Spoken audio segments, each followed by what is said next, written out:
Hello and welcome back to Rev Endurance Sports, and we're going to talk about saddles today.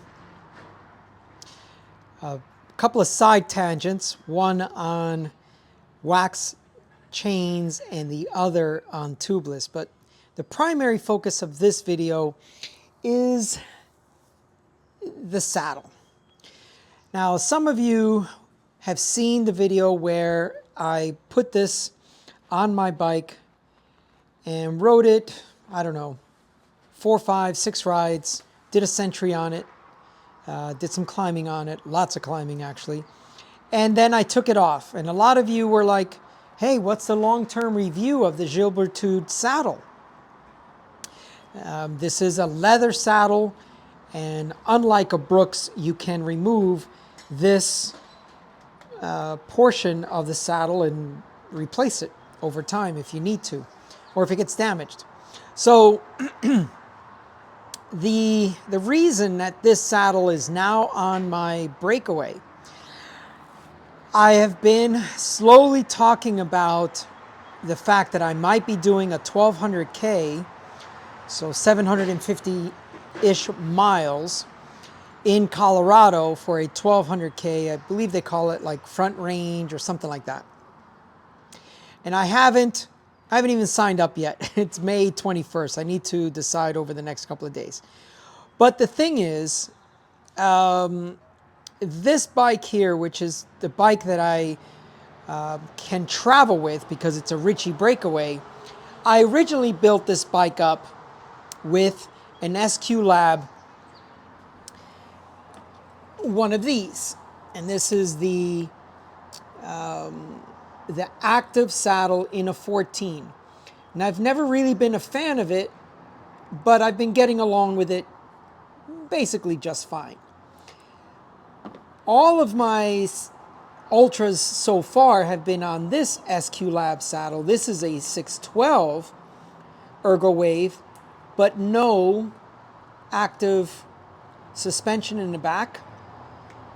And this is my preferred saddle. However, and we're all cyclists, that's why you're on this channel.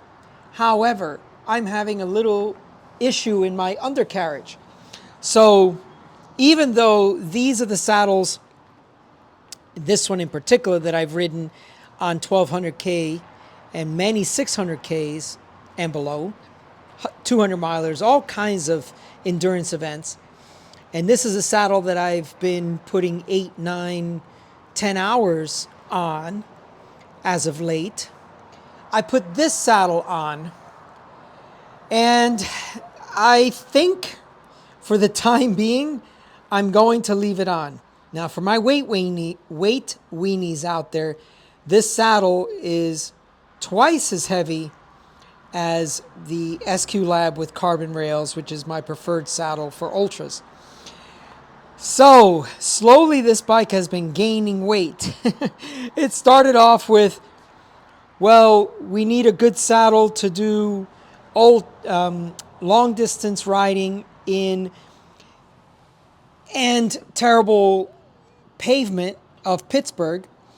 And some of you might have seen that I did the Dirty Dozen, which is, I think it's like 13 or so hills in the Pittsburgh area, and there a lot of them have cobblestones and just really bad pavement.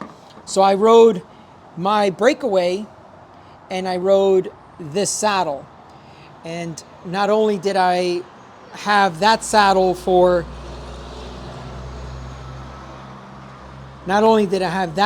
but I also had this ergon seat post because Jess basically told me, oh, the roads are terrible.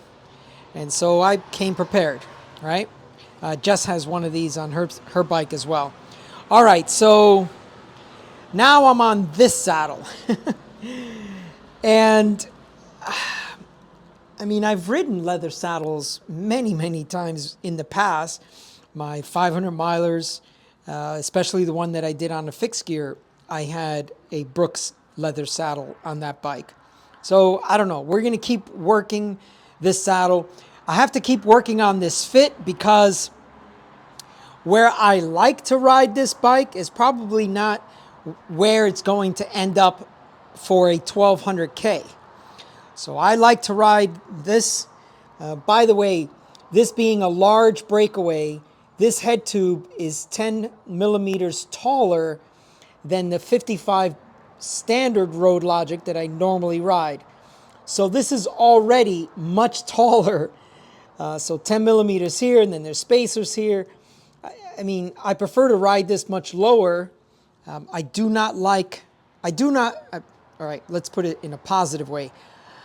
I prefer a drop from my saddle to my bars. I do not like my bars level because I feel like I'm driving a bus, and it's not, the bike just doesn't perform well. It has no performance characteristics. The handling is terrible.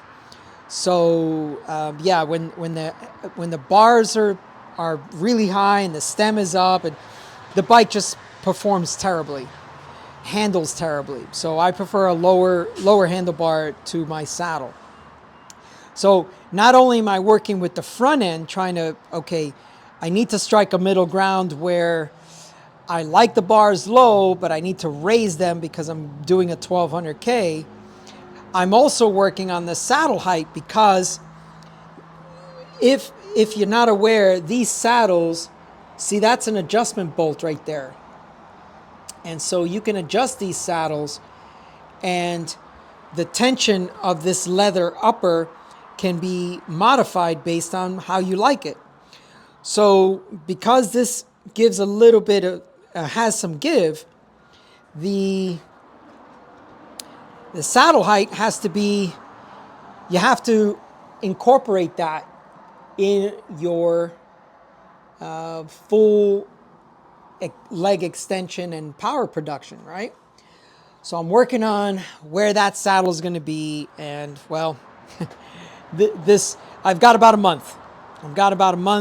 Today is the 21st. The event is, I believe, on the 19th. So I've got about a month to figure this out. All right. As I mentioned, there were going to be two other side tangents. The first is, most of you know I was very against tubeless for a long time, but here's a staple stuck into my tire, and I never knew it was there until I was setting up the bike, because I wanted the label and the valve stem at 12 o'clock. So yeah, so if that had been a tube, and especially a TPU tube, you know, that's $20, $30 on a tube wasted. Or yeah, okay, you can patch them, but here, no problem. I'm still riding along, and I'm going to leave that in there. And you can see that the wear indicators also are pretty good. All right, so then the last side tangent. So Reginald Scott, bless his heart, he loves to be controversial, and good for him. I actually like a lot of the things he talks about, but I'm struggling to figure out how we're going to agree or disagree on waxing of your chain. And this is what I'm talking about. He just did a video where he said, well, I was waxing my chain for 4 months. Then I went back to, his homemade brew of a liquid lube. And I don't know, I guess the tried and true route that he always does is about an hour and some change. I don't know, 18 miles or something like that. And he said there was like a 6 or 7 minute difference between riding his home brew and the wax chain, immersion wax, paraffin wax. So he did make the disclaimer that he's not actually using like a Silka product or one of these other products that has additives to improve on friction, reducing friction. But I mean, I love you, Reginald, but those, I don't know that I really like this comparison you're doing. Here's the thing. I didn't see any power data, so I would like to see that you were within the same normalized power and you were faster or slower, instead of just time. I know time isn't absolute, but we need something else. The other thing is, I mean, he's only riding 100K a week. I'm riding 500K a week. So at that level, I'm thinking also more in chain wear. And you know, this chain's been on there, I don't know, 1,000 or so miles, and there is no wear whatsoever on this chain. So I need to kind of do a video about this, but I don't know how to do it. I don't ride loops that are that short, and nor do I have any way to compare that based on time like he's been doing. So I don't have any way to do that same type of comparison. As an ultra cyclist, I'm really concerned about chain wear, component wear, right? So if I'm getting longer wear out of my componentry, and I'm generally in the lead pack anyway on my ultras, then I'm thinking wax lube is going to work for me, right? Now, because I'm doing, you know, 500 plus kilometers per week, like last week was like 334 miles. The week before that was 300. It was an off week because I had family in town. Then the week before that was 369 miles. So I'm having to dunk my chain, you know, twice a week, or 2 chains. So that is an inconvenience for me, I think, but you know, I'm working around that. So I don't know, Reginald, maybe put some more miles in, but you know, you have a shop, I have a shop. You have kids as well, so you know, my kids are all grown, so I'm able to put in more miles. But I'm actually liking how clean my drivetrain is, and how there is really no appreciable wear on my chain. And of course, I do an enormous amount of climbing here. I'll do a different video, and I'll put up some screenshots of my Strava. So I do a lot of climbing. And I mean, I'm not wearing down my cassette. I'm not wearing down my chain. So I don't know. I mean, that's kind of my 2 cents for the time being. Like I said, it's an inconvenience for me. I have to dunk my chain twice a week.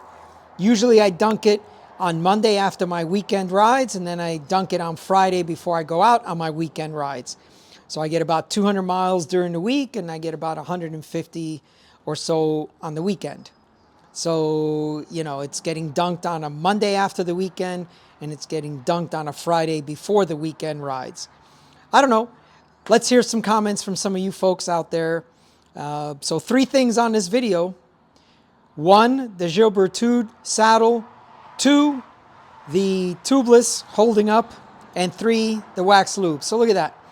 You got all kinds of bonus content on this one video. Thank you so much for tuning in. Please like and subscribe, and we'll see you up the road.